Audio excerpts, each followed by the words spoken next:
मित्रों, आइए आज हम बात करते हैं क्या है कालसर्प दोष। देखिए, कालसर्प दोष के बारे में एक कहानी प्राचीन समय से ही प्रचलित है कि श्रमिक ऋषि और श्रृंगी ऋषि दो ऋषि थे और श्रृंगी ऋषि ने श्रमिक ऋषि को एक मरा हुआ सांप उनके गले में पहना दिया था। तो जो उस समय के नाग थे उन सब में आपस में एक बातचीत हुई कि भाई इस तरह तो नागों का अपमान किया गया है, और उन सभी ने मिलकर वो भगवान के पास गए और भगवान से कहा कि इस तरह तो हम लोगों का अपमान किया गया है। तब भगवान ने उन्हें एक आशीर्वाद दिया या ये कहें या उन्हें शांत करने के लिए कहा कि ठीक है, आज से आपका भी कुंडली में एक योगदान होगा जिसको हम कालसर्प दोष के नाम से जानेंगे।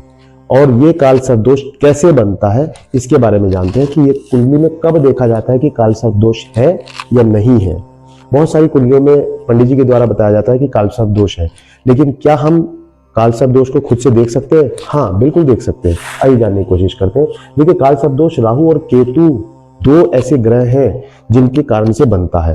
अब यदि राहु प्रथम में बैठा है आपकी कुंडली के यदि पहले भाव में, इसको बोला जाता है भाव, पहले भाव में, पहला भाव, दूसरा भाव, तीसरा भाव, चौथा भाव, पंचम भाव, इस तरह से ये सारे 12 भाव, यहां तक 12 भाव काउंट हो जाते हैं।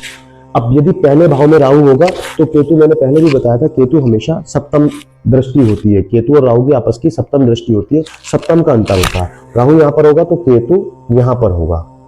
अब देखिएगा, राहु और केतु, अगर राहु यहां है तो केतु यहां पर है, तो ये वाला जो दोष बनता है पहला अनंत कालसर्प दोष, इसमें जिसको हम अनंत के नाम से जानते हैं।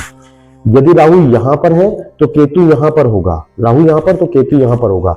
ये दूसरे वाला जो हमारा कालसर्प दोष बनता है कुलिक कालसर्प दोष बनता है। अभी ये अलग अलग तरीके के कालसर्प दोष बनते हैं, लेकिन कालसर्प दोष का नुकसान क्या होता है? देखिए, जिसकी कुंडली में कालसर्प दोष बनता है, कालसर्प दोष के कारण व्यक्ति को रात को नींद नहीं आएगी, एक अनजाना सा डर बना रहेगा, बेचैनी रहेगी, शादी में देरी होगी, परिवार में देरी होगी, करियर में देरी होगी, पुत्र प्राप्ति में स्पेशली देरी हो जाती है। कई बार ऐसा देखा जाता है जब यहां से कालसर्प दोष बनता है तो पुत्र प्राप्ति में देरी हो जाती है और व्यक्ति बहुत ज्यादा परेशान हो जाता है। कई बार प्रॉपर्टी को लेकर समस्या रहती है, कई बार रात को डरावने सपने आते हैं, सांप आदि के सपने भी कई बार देखे गए हैं, इस तरह की चीजें, या पुराने खंडर, या एक अनजाना डर लगा रहता है कि मेरे साथ कोई ये चीज घटित ना हो जाए, मुझे कोई मार ना दे, मेरे परिवार के साथ कोई मिसहैपनिंग ना हो। तो इस तरह का डर हमेशा कालसर्प दोष के कारण लगा रहता है। कालसर्प दोष के बारे में हम बात कर रहे थे कि पहले में यदि राहु है और सातवें में केतु है तो पहला कालसर्प दोष अनंत के नाम से होगा, दूसरा कुलिक के नाम से होगा। देखिए, इसमें एक और चीज ध्यान रखने की है, ये राहु और केतु तो आमने सामने होंगे ही होंगे किसी ना किसी कुंडली में, लेकिन इसके साथ के साथ बाकी ग्रह राहु और केतु से या तो इस साइड होंगे या इस साइड होंगे। सभी ग्रह, कोई भी ग्रह बाहर नहीं होगा, उसको हम कालसर्प दोष बोलते हैं। फॉर एग्जाम्पल मंगल, शनि, सूर्य, ये सब अगर इस साइड आ जाते हैं और राहु केतु सामने आ जाते हैं और ये एक हिस्सा खाली हो जाता है तो इसको हम बोलते हैं अनंत कालसर्प दोष। और यदि राहु यहां पर और केतु यहां पर हो जाता है और इसके या तो इस साइड या इस साइड, यानी इस लकीर से या तो इस साइड या इस साइड, अगर बाकी सब ग्रह हो जाते हैं और एक साइड बिल्कुल खाली हो जाती है तो दूसरा कालसर्प दोष बनता है कुलिक कालसर्प दोष। यदि राहु तीसरी पोजीशन, राहु यहां पर आ जाते हैं तो केतु ऑटोमेटिक यहां पर नवम भाव में आ जाते हैं, तो ऑटोमेटिक यहां पर तीसरा जो हमारा वासुकी कालसर्प दोष बन जाता है, जो व्यक्ति को मान सम्मान में ठेस पहुंचाने के लिए बहुत ज्यादा हानिकारक माना जाता है। चौथे प्रकार का कालसर्प दोष जिसको हम बोलते हैं शंखचूर्ण कालसर्प दोष। अब देखिए, ये मैंने आपको पहले भी बता दिया कि राहु केतु अब यहां पर होंगे, राहु यहां पर होगा तो केतु यहां पर होगा। हमें राहु से हमेशा स्टार्ट करना है, राहु की पोजीशन क्या है, राहु किस भाव में बैठा है, और उसके ठीक सामने केतु भी होंगे। अब राहु और केतु तो हमने देख लिया, कुंडली में बैठे जरूर होंगे, लेकिन उसके ऊपर या नीचे, आगे या पीछे, उसको पूरा आधा डिवाइड कर लो। जैसे राहु यहां पर बैठा है, केतु यहां पर बैठा है, तो हमने इसको दो पार्ट्स में डिवाइड कर दिया। अब ऊपर की तरफ या तो बाकी सब ग्रह हो या बाकी सब ग्रह नीचे की तरफ हो, तब कालसर्प दोष बनता है। ऐसा नहीं है कि 4-5 ग्रह यहां बैठे हैं, 2 ग्रह ऊपर बैठे हैं तो भी हम कालसर्प दोष, ऐसा नहीं होता। कालसर्प दोष तब बनता है जब बाकी सब ग्रह एक ही जग में आ जाते हैं, एक ही साइड आ जाते हैं, दूसरी साइड हमारी खाली हो जाती है, तब कालसर्प दोष बनता है। अगर ये पंचम में बन जाता है तो इसको पदम कालसर्प दोष बोलते हैं, जब राहु यहां पर हो और केतु यहां पर हो तो ये पंचम में पदम कालसर्प दोष बनता है। छठम में बन जाता है तो इसको महापदम कालसर्प दोष कहते हैं। ये सबसे ज्यादा खतरनाक होता है क्योंकि ये नौकरी दिलाने में समस्या करता है और इसके साथ ही साथ ऋण बहुत ज्यादा हो जाता है व्यक्ति ऊपर, ऋण नहीं चुका पाता आदमी, और यहाँ पर शत्रु भी आस्तीन के सांप बने रहते हैं, यानी कि छुपे हुए शत्रु आपको मिलेंगे। तो इस तरह के कालसर्प दोष। इसके बाद आता है सप्तम का कालसर्प दोष, जो कि हमें विवाह में समस्याएं पैदा करता है। जब यहाँ पर राहु हो और यहाँ पर केतु हो तब ये कालसर्प दोष बनता है, तक्षक कालसर्प दोष। फिर इसके बाद आता है कटोक कालसर्प दोष, फिर आता है शंखपाल, फिर आता है घातक, और फिर आता है विषधर, और फिर आता है शेषनाग कालसर्प दोष। ये 12 के 12 भाव में अलग अलग कालसर्प दोष बनते हैं। जैसे 12वें भाव की हम बात करें तो 12वें भाव में यहाँ पर राहु होगा, 12वें भाव में राहु होगा, क्योंकि 12वां कालसर्प दोष है। तो केतु कहां बैठेगा? केतु यहां पर आ जाएगा, 6ठे भाव में आ जाएगा, है ना। तो ये वाला कालसर्प दोष बनता है, जिसको हम बोलते हैं शेषनाग कालसर्प दोष। अब देखिए, कालसर्प दोष तो हमें समझ में आ गया कि कालसर्प दोष है क्या। अब कालसर्प दोष का उपाय क्या है, हम क्या करें। अब कई बार हम लोग पंडित जी के पास जाते हैं, पंडित जी बताते हैं कि आप ये करो वो करो, बहुत लंबा चौड़ा हम लोगों को बता देते हैं। आप खुद से भी कालसर्प दोष का निवारण कर सकते हैं। कैसे?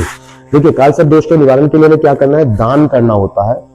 किसी भी ग्रह का जब हमें कोई प्रभाव नेगेटिव मिलता है तो हम उसका दान यदि कर देते हैं तो निश्चित रूप से उसका हमें प्रभाव पॉजिटिव मिलता है। देखिए, क्या दान कर सकते हैं? काली उड़द की दाल। काली उड़द की दाल आसानी से मार्केट से मिल जाती है, वो आपकी श्रद्धा है। आप 1 किलो, 1.25 किलो, 2 किलो, 5 किलो, जितनी आप दान कर सकते हैं। 11 शनिवार लगातार हमें दान करनी है, और उस काली दाल के अंदर साथ में हमें चक्कू या कोई कैंची, बहुत बड़ी या छोटी, वो आपके ऊपर डिपेंड करता है कैसे आप रख सकते हैं। छोटी कैंची भी रखोगे चलेगा, छोटा चाकू रखोगे वो भी चलेगा। अब वो उस दाल के साथ रख देनी है, और उसके बाद हमें संकल्प लेना है।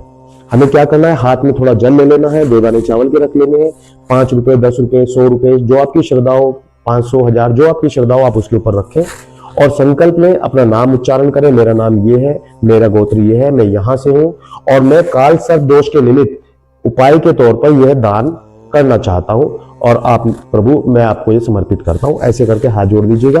वो जो आपने हाथ में संकल्प लिया है वो अपने जो पोटली आपने बनाई हुई है काली उड़द की दाल की, उसी के ऊपर रख दीजिएगा, हाथ जोड़ दीजिएगा। वो पैसे उठा के उसमें डाल दीजिएगा, और वो किसी गरीब व्यक्ति को या किसी जरूरतमंद को आप दान दे सकते हैं। ये काम आपको शनिवार के दिन करना है। नंबर 1 चीज। एक और चीज ध्यान रखने की जरूरत है कि ये उपाय तो हम लोग कर रहे हैं, अगर कई बार ऐसा भी देखा जाता है कि हम लोग हमने दान के लिए सामान निकाल लिया, परंतु अब दे किसको, हमें कोई ऐसा व्यक्ति नजर नहीं आ रहा है। तो ऐसे में आप मंदिर में पंडित जी को भी दान दे सकते हैं। पंडित जी को बता सकते हैं कि मैंने कालसर्प दोष के निमित्त ये कुछ सामान निकाला है, प्रभु आप इसको स्वीकार करें। आप पंडित जी को देकर उनके चरण स्पर्श कर लीजिएगा, उन्हें दक्षिणा दे दीजिएगा, जो भी आप देना चाहते हैं आपकी श्रद्धा अनुसार दे सकते हैं।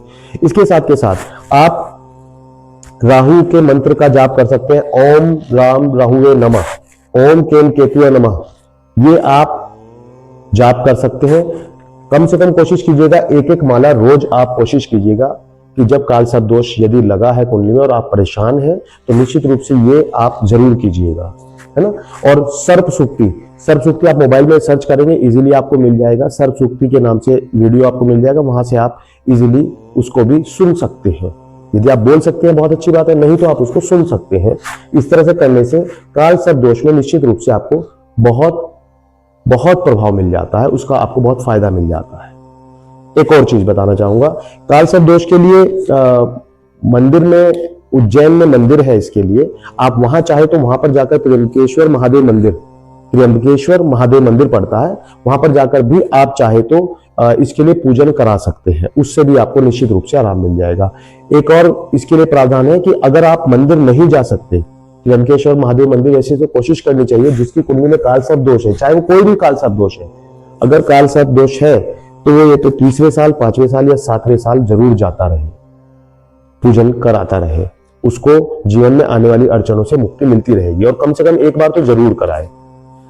और इस तरह का अगर वो नहीं कर पाता है, उसको लगता है दूर है, मैं नहीं जा पाऊंगा या कोई अन्य समस्या है सॉरी, तो क्या कर सकते हैं, आप खुद से भी नाग पंचमी के दिन, कब, नाग पंचमी के दिन आप चांदी के 3 नाग नागिन का जोड़ा तैयार करें, 3 सांप का जोड़ा तैयार ले अपने साथ, और पंडित जी को बोलकर किसी नदी के किनारे, गंगा आपके पास पड़ती है, जमुना पास पड़ती है, या जो भी नदी आपके आसपास पड़ती है, उस नदी के पास बैठकर आप पंडित जी से पूजन कराकर उन्हें गंगा में या नदी में वहां पर प्रवाहित कर दे और हाथ जोड़ ले, तो निश्चित रूप से वहां से भी आपको फायदा मिल जाता है।